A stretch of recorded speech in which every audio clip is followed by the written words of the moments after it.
You said sorry today, maybe more than once, for something that wasn't your fault, for an opinion you held, for existing in a way that inconvenienced someone. And after you said it, you felt smaller, not relieved, smaller. That feeling is trying to tell you something. There is a behavior so deeply embedded in most people that they do it without thinking, without choosing, without even noticing. They apologize constantly, reflexively, automatically before they speak, while they speak, after they speak. Sorry for interrupting. Sorry, I just think. Sorry, I know this might sound strange, but sorry for taking up your time. And here is what no one tells you about that habit. It is not kindness. It is not politeness. It is not social grace. It is the slow, daily destruction of your own power. And it has been happening so long, you stopped noticing it was happening at all. This video is not going to tell you to be cruel or cold or indifferent to the people around you. It is going to show you something that the most respected, most powerful, most psychologically free people in history understood about the difference between a genuine apology and the compulsive performance of smallness. By the end, you will never say sorry the same way again. What a real apology is. Before we go further, there is something important to establish. A genuine apology is one of the most powerful acts a human being can perform. When you have genuinely wronged someone, caused real harm, broken real trust, acted against your own values, acknowledging it directly and without deflection is not weakness. It is integrity. It is strength. The person who can look someone in the eye and say, "I was wrong and I am sorry," without qualification, without excuse, without immediately redirecting to their own feelings, is someone who has earned the right to be trusted. That kind of apology is rare, and precisely because it is rare, it carries enormous weight. What we are talking about is something completely different. We are talking about the apology that arrives before anyone asked for one, the sorry that prefaces an opinion, the apology for a decision that harmed no one, the reflexive "I'm sorry" that fills every silence, smooths every edge, preemptively surrenders. Every position before it has even been challenged. That is not an apology, that is a signal, and the signal it sends is one you cannot afford to keep broadcasting. What constant apology signals in the psychology of social dynamics? Every behavior communicates something beneath the words. When you apologize constantly, you are not communicating humility. You are communicating fear, fear of being judged, fear of taking up too much space, fear that your presence, your opinions, your decisions require permission from the people around you, and the people around you receive that signal clearly. Even when they cannot articulate what they are picking up, they register it. This person is not certain they belong here. This person needs reassurance. This person can be moved. And here is the part that no one warns you about. Constant apology does not make people kinder to you. It makes them more demanding. Every unnecessary sorry trains the people in your life to expect apologies, to interpret their absence as aggression, to see your refusal to apologize as proof that something is wrong with you. You have, over time, created a condition in your relationships where your discomfort is their entitlement, where your self-erasure is the price of their comfort. And you did it one small, unnecessary apology at a time. The history of unapologetic power. Look at the people throughout history who commanded the deepest respect. Not fear, not compliance, respect. They shared one quality that almost no one discusses. They did not apologize for who they were. Queen Elizabeth I of England ruled for 45 years in an era when a woman on the throne was considered a temporary problem to be solved. Her advisors pressured her constantly. Marry, produce an heir, defer to male counsel, apologize for the inconvenience of your gender.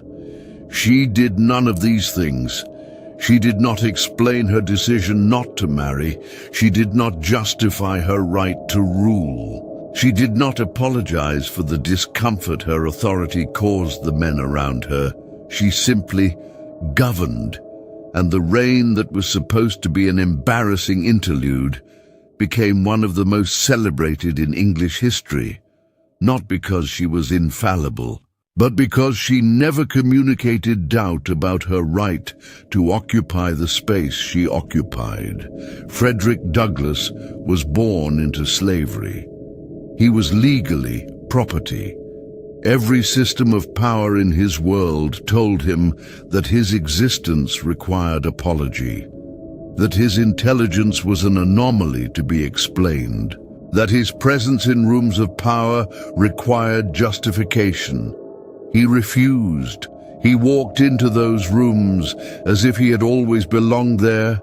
He spoke as if his words carried the weight of someone who had never been told otherwise, and the rooms reorganized themselves around that certainty, not immediately, not without resistance, but permanently. The mechanism. Why we apologize. If constant apology is so damaging, why is it so common? The answer goes back further than most people want to look. Most compulsive apologizers learned the behavior in childhood, in environments where their needs, their emotions, their very presence created problems for the adults around them, where making themselves smaller was the safest strategy, where apology was the tool that reduced conflict, prevented punishment, and purchased temporary peace. It worked then. The child who learned to apologize preemptively was the child who got hurt less. But the strategy that protected you at 7 years old is destroying you at 35, because you are no longer in that environment. You are no longer that child. And the people around you now are not responding to your apology with protection. They are responding to it with an updated assessment of your value. Watch what happens in any professional environment. The person who prefaces every contribution with, "Sorry, I just think," is interrupted more, is taken less seriously, has their ideas attributed to others more frequently, not because the ideas are worse, because the delivery announced, before the idea even arrived, that the speaker was not certain the idea deserved to be heard.